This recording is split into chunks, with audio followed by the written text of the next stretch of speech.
because my hypothesis was I've been running ads for e-commerce and we have much smaller margins than the coaches. And I was reviewing some ad accounts from people I saw on Upwork and I was like, they're burning money, right? So there was no like self-liquidating offers or anything.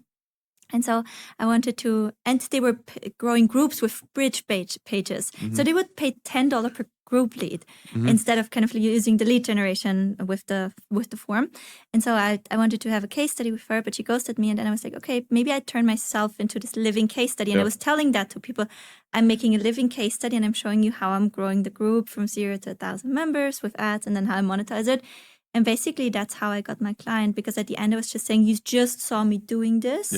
Do you want me to help you, right? So that honesty always served me well. But I then also benefited from this beginner advantage, from a lot of referral and word of mouth.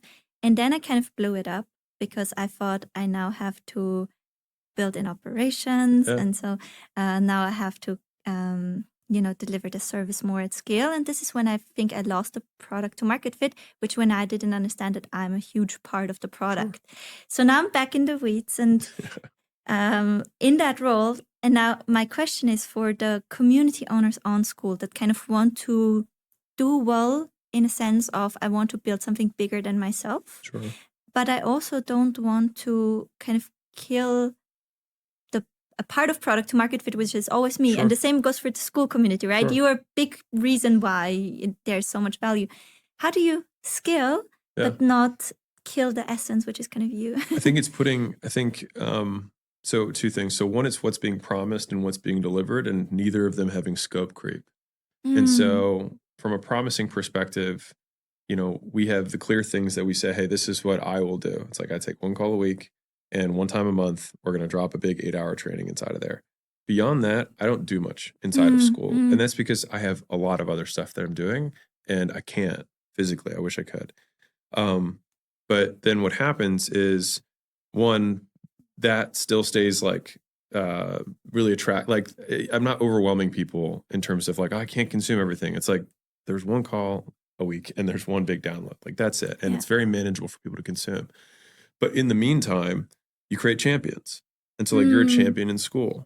And so there are way more flavors of people than me under the sun that other people will find more attractive than me. I would imagine that for mothers who are starting a digital business, you'll probably be a more compelling avatar than I will. Like, look at me, right?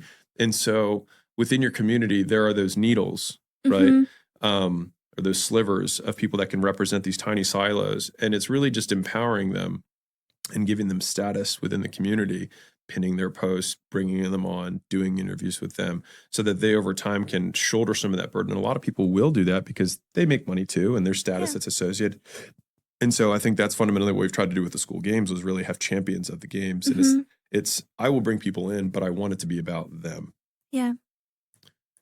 And you want to have these connections. I drew that picture that I don't know if you were there for this one, but it was like, if there's the guru model is one circle at the top and then you just have connections to every single person, right? Yeah. And then the network model is you can have that person bring people in, but then you want as many ties between all the circles underneath, which is what creates the network. And so I think the objective of making something bigger than you is like you can be the person who brings it in, fine.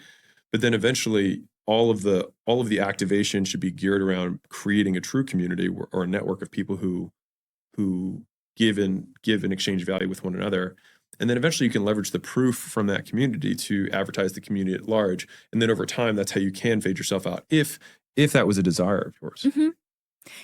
So I feel like I would always love to be connected, but at one point you cannot shoulder kind of all of the things.